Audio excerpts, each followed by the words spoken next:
to the Quiet Warrior Show, where we help top leaders find their pathway to incredible success and a lifetime of happiness. Here is your host, Tom Dutta, the Quiet Warrior. Well, welcome to the Quiet Warrior Show. My name is Tom Dutta, and I am the Quiet Warrior. I'm excited today to have on my show Kevin Lawrence. Hey, Kevin, welcome to the show. Hey, thanks, Tom. Thanks for having me here today. I'm looking forward to it. Yeah, I've been looking forward to this too, Kevin, and it's great to have a local guy on the line. I'm not far from you. You're in the suburbs around Vancouver, and I've read a lot about you. And as I like to say in the narrative of the show, this is about the hero's journey. It's about bringing people on who are humble and authentic, and we get them into their story. But before we do that, why don't we turn it to you and tell us a bit about yourself? Yeah, I mean, in real simple terms, I'm kind of a lifelong learner that loves to help people. And I've been helping people since I was, young, like 10, 12 years old, maybe younger. It goes back even to like in grade 3 class, helping people with their homework constantly. And I, over the years, found that my calling was to become a coach and work with really super high performing CEOs and executives and help them on their journey, because building a great organization or doing something great in the world is damn hard work. So, these people, they need help and assistance along the way. And last more than 20 years, I've built some pretty good abilities and skills and tools and resources to help people who are really up to serious things in the world. And I feel blessed and absolutely just love it. I feel like I'm playing every day with really cool people up to fun stuff. And I couldn't have picked something better for my own enjoyment and my own sense of impact. That's awesome. Well, I'm already getting excited. I mean, I write as I interview, and I wrote down the words damn hard work and passion and excitement. So I know we're going to have a great story. But listen, I want to build you up a bit because our audience is diverse. We have an international audience of people in leadership as well. And I want to tell them some things about you to get the context. So, I read somewhere that it said that you're faced with an urgent, challenging issue each time you interact with one of your potential clients. So I know we'll get into some of that.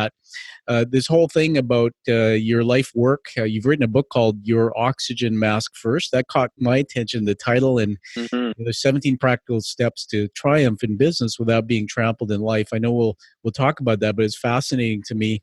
And I think your background is very diverse in that you've worked across multiple countries, as you said, coaching and working with CEOs. What I thought was notable was that the sectors you've worked across include packaged goods, manufacturing, luxury retail, media, automotive, professional services. It's like, wow, you've been to many places. And finally, you're a guy who's got some credibility. You a coach emeritus distinction. You'll tell us a bit about that, what it means, I'm sure. But I also love the fact that you've got a balance in there about what drives you, your passions with family as well. So you're a very well-rounded guy. And on paper, let's get you into your backstory. Take us back to where it all began. I mean, we're looking for the goods, the bads, and the greats. Tell us your story. Yeah, I think as I was thinking as we start off, it probably goes back to like grade 3. And always helping people. Like, I'm a very fast-paced person. And I remember I can picture the grade 3 classroom right here. It was the typical octagon they had back then. And I would finish my homework first, or the work in class, and then I'd always be helping other people with things. And I remember like grade 11 in a woodwork class doing the same. And in grade 12, tutoring, other people in math, and in college, leading study groups, and just loved helping people. And I got myself into a sales role after college and the media business in Vancouver, working for a national advertising company and then locally for a radio station.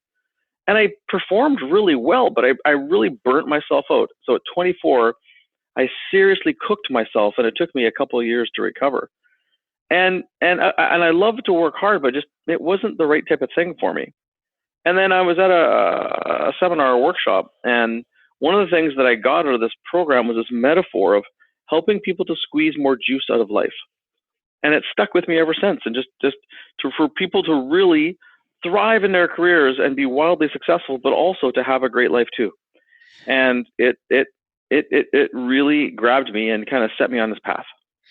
Well, that's pretty awesome. I mean, you said so much there, and you sent me on a journey in my mind in different directions, Kevin. Before we get Mm, back into that story and move forward more, I want to just honor you for sharing with us publicly that you started out, and as you said, you were a helper, grade 3, grade 11, grade 12, tutoring, college study groups, helping everybody successful, and you're a high energy guy, and then you told us about how you burned out at age 24, and I got to tell you that that's quite common in the executive leadership area. I mean, mm-hmm. work I do, I've seen it. I've personally experienced that. They called it, my doctor, my naturopath told me at age 31 when I became a CEO, not long after, that I had adrenal fatigue and I was taking naps in the afternoon just to stay healthy. And I didn't realize, what I realized then was the burnout wasn't just from the hectic life, but it was also from things that were within my mindset. So take us back a bit Oh before yeah. we go forward. And I want to hear from you about this passion you have of coaching. They say, Kevin, that people begin life and in the first 10 years they find a gift, a passion. What is it that happened in your early years that gave you that passion or realization that you could be a coach? And then the burnout, tell us how you dug your way out of that. Mm-hmm. Well, I'll start with the passion, to become a coach. I had no clue. Like, I didn't know. Like, I'm one of these people that even after I finished college, I didn't know what I wanted to do. Yeah. It took till my mid-20s to get a sense of it. So I was just kind of searching, and I had so many different jobs over the years. I tried all kinds of things. I had all kinds of different businesses. I had lots of businesses as well when I was younger. But the truth is, it just kind of showed up sooner or later. But at the time, I didn't really see it, and I almost noticed it more afterwards. Yeah. And that lemon moment was the moment where I started to see it. Yeah. And on the burnout side, man, I had no clue. Like, I was talking to my boss, and one of my boss's solutions was, well, go get a really big loan so you have to work harder to pay off the loan to get myself remotivated. No, not joking. And he was an awesome guy, by the way. Yeah. Because he didn't know, and I didn't know, and it set me onto this path of discovery. What I will tell you, I tried a bunch of stuff, probably not good things. I now can recover most of the time in about 3-4 months, because I still burn myself out constantly. And by the way, back then, my solution was at the end of that second year is I left the industry and then went on my own and become a coach. So part of my recovery was maybe becoming a coach if I actually look back at it, way back then. Yeah, it's pretty amazing. I've met some people who have told me that they they advise other people and coach other people, but sometimes when they look inside their own life, they probably aren't following their own advice. But you're a guy that took that advice, dug your way out of this age 24 burnout, and created something great. I love what you said, Kevin, about lemon moment. Joseph Campbell left us with the hero's journey narrative, which I talk about, and where you hear this call to adventure, and usually you hear it at a time where something not so great happens, and you have to take a different path. Now, a lot of people burn out, but they don't take that different path you did. So in the bio, it talks about how people come to you, and they're looking for you to help them urgently with, or help them with an urgent, challenging issue.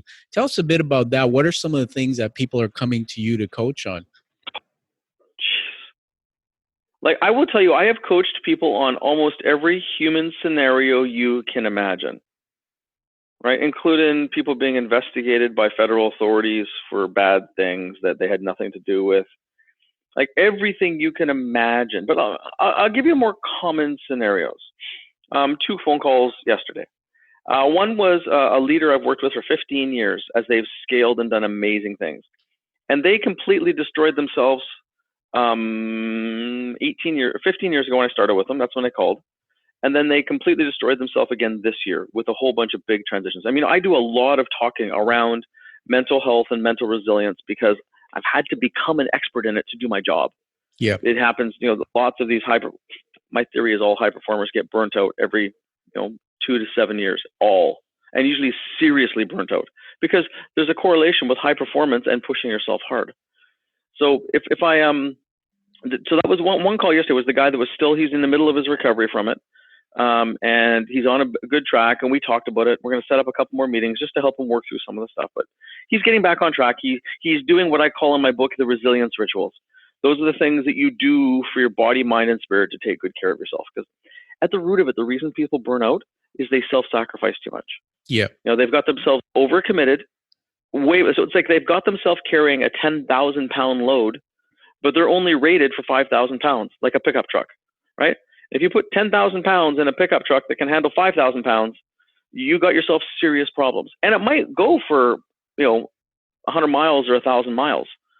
But, you get into some bumpy off-road roads and, the truck is getting, really strained, something's going to break. And we're no different.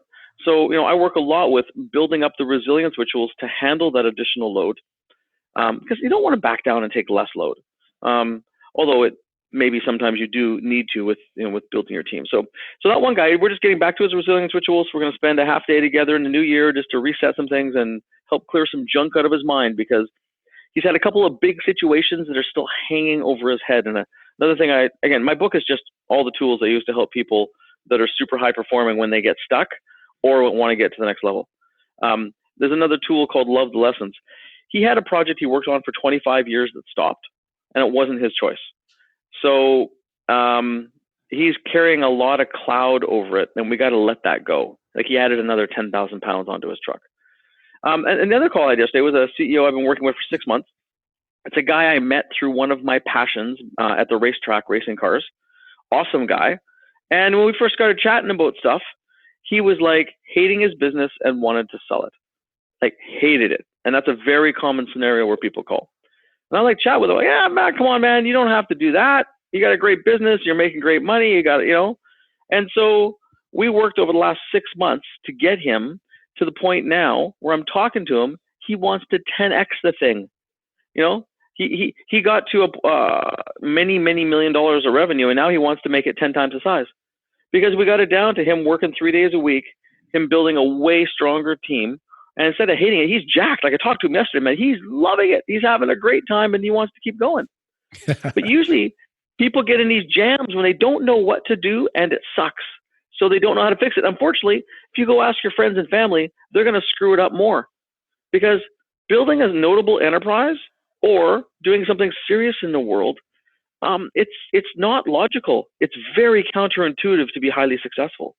And so the conventional advice you'll get from the people close to you usually makes it worse.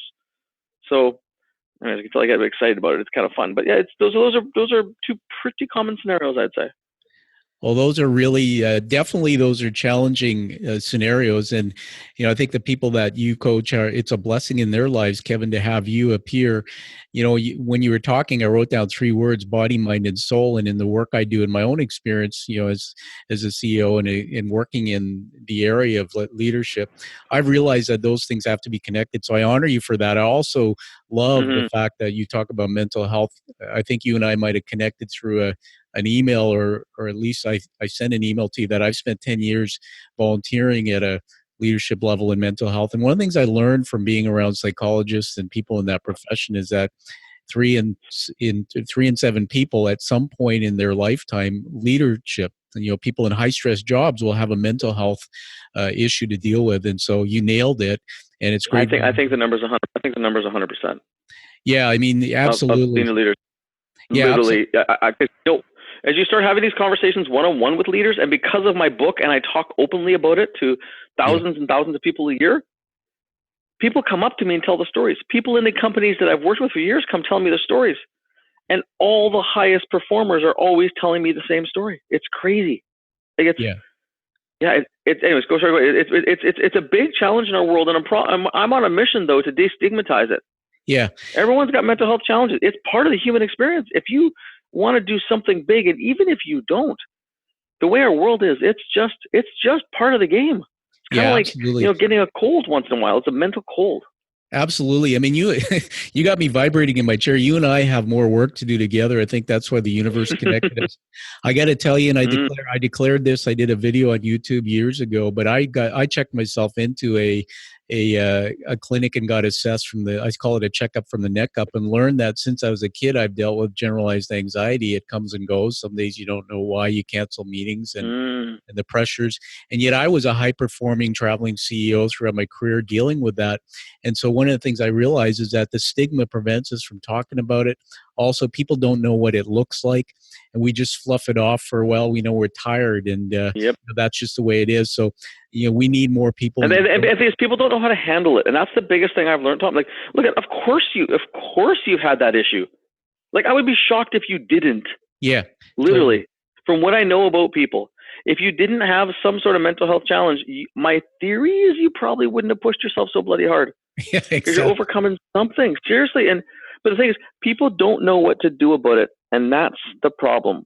Exactly. Like, if I fall down and have a compound fracture and there's a bone sticking out of my leg, man, almost every human in the world knows exactly what to do. Kevin, Absolutely. It's going to be okay. Lie down, put some pressure on it, call 911. But if I start having panic attacks or burnt out or can't get out of bed or suicidal thoughts or whatever that is, everyone freaks out, has no idea what to do. And by the way, for those listening, there is only one thing to do. Tell the person it's going to be okay. Get them to an expert. You are useless. Your only role is a taxi driver or an emotional support to get them to talk to their doctor or a psychologist. There is nothing else. Nothing. And you don't have any job. You're not supposed to help them figure it out, and you're just supposed to get them to an expert. And that's all you can do. No different than a compound fracture, and it simplifies it. So it's normal.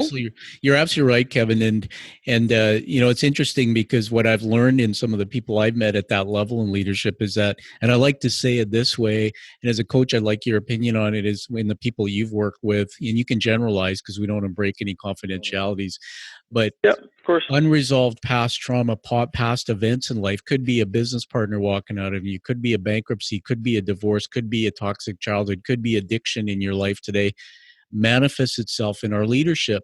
And what happens is that there are leaders that I come across at times where there's stuff from the past they haven't dealt with, and it's manifesting today, and they don't understand why they're getting stuck or why they're getting burned out. You got it.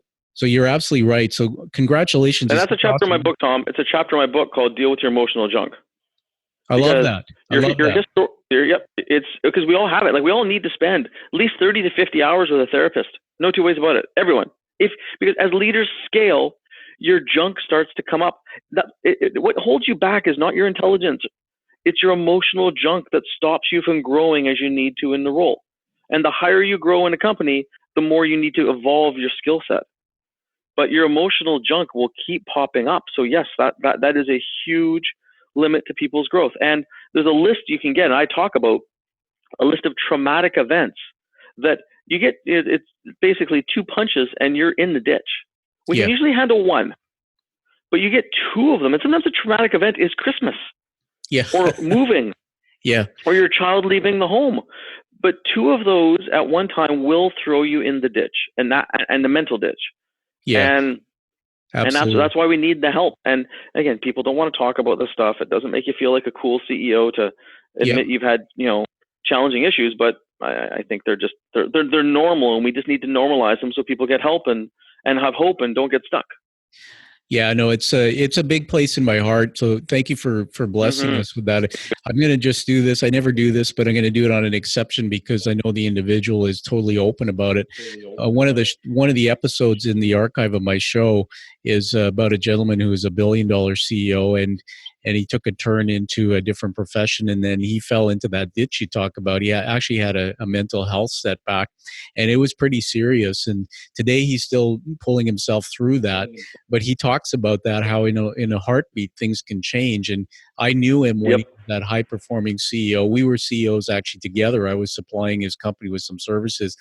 And it just reminds me as you talk that we all need to focus on the mental health side. So I want to, as we move forward and try to get to the last couple of things and hear from you on your body of work, I want to ask you about one word, and that is the word authority. And I like to say that anybody who's written a book and anybody who people call, like Kevin Lawrence, for their expertise, in generally we call that a person of authority. So just as succinctly as you can, how did you become an authority so that people actually pick up the phone and call you? I mean, there's two sides to it. One is the skill set, and then two is the reputation. Yeah. On the skill set, I've got 20 or 30,000 hours of practice, 20 or 30,000 hours, talking to leaders, whether it's one-on-one in groups, and helping them work through their issues, and seeing what works over a 1, 3, 5, 7, 10, 15, 20-year time period with them.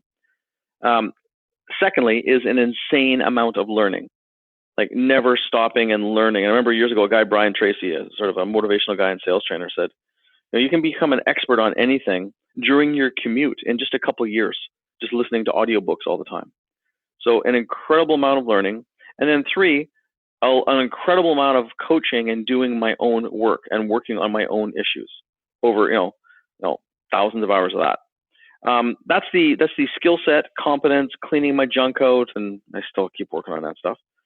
And then the other side of it, I mean, it's just I have a group of very fiercely loyal clients that I do great work for. I speak, and I've written, co-authored another book, written this book. So there's the reputation based on doing good work and people spreading the word. That's wonderful. But I'd call myself an authority with a lowercase a. There's some very very well known authorities out there in the world, and I'm I admire them, but that's I'm not the headline authority if I want to to be straightforward about it. Well, I think that's what we love about your talk, and it's a great message to leadership. The word humility fits. I mean, you've realized, and you're humble, that by learning from others, and then taking that out and using it for your own greatness, that's part of the pathway. So, Kevin, as we move to the last part of the interview, I want to honor you with 4 words. These are leadership words. I write them down. I do this every show. They're not scripted. I've never talked to you before. And I'll just tell you what they are. The first one is teacher, man. You're a teacher. Absolutely. Mm-hmm. Number 2 is authority. I see you as an authority, somebody who has expertise, and people should call you for that. Number 3 is humility. We just talked about it, but I love the fact, and I love you because you did your own self-junk work, or however you call that. That's just awesome. And there's no ego in you, so you can be the mirror to other leaders. That's great. Finally, the voice of reason. There's something about you that's the voice of reason. There's clarity when you talk. I know we're doing this quickly, and that's what I think people want from a coach. So I'm going to turn it to you for the last word. Kevin, tell us about your body of work where people can connect to you and your book or anything else you want to share. Yeah, I mean, there's 2 kind of bodies of work. I have one around strategic planning and scaling growing companies, help them to continue to grow the 20 or 30% year on year they want to do. And there's a book, Scaling Up, that I had a huge role in getting done. Other one is Your Oxygen Mask First, which is about the individual leader's growth and ability to scale personally. So you can go to my website, lawrenceandco.com, ANDCO, LAWRENCE, ANDCO.com. There's videos on all the chapters in my book. There's an assessment you can take there to rate yourself in terms of the 17 habits in my book, Your Oxygen Mask, to get a sense of where you should work. Tons of resources, lots of things. And if you're looking for, coaches, we've got a team of coaches locally and around the world that we can refer to on either the strategic planning and alignment side or the one-on-one growth side. And we're passionate about helping, and if we can help in any way, that's why we're here. It's fun. That's great. I mean, such value you've added, and I recommend everybody to grab the book, go check that out. And the last thing is, tell us what one of your passions. So they say that people who get up in the morning, love themselves first, love to do things that they love to do. They're healthier. What's one of your passions? My biggest passion is racing cars. We have a private racetrack up in the interior British Columbia called Area 27. Yeah. I'm a member of that. And I go up there, and my son, who's 15 now, he's up there with me, and we go rip it up on the racetrack with some other great guys and gals up there. But yeah, sports cars and driving fast sports cars, motorcycles, anything that goes fast and makes a lot of noise. Yeah, I just love it. But currently the car racing is the biggest thing. Well, that's pretty cool. I'm kind of smiling ear to ear. Area 27, it sounds mysterious, and I love it. So hey, everybody, listen, find this show on iTunes when we release it. Give it a rating so we can honor Kevin's work, connect to him if you need to. And also, everybody, find that true passion like Kevin did. Live the life that you deserve and desire. Thank you for listening to The Quiet Warrior Show. Create is a motive-based leadership development firm. www.kreat.ca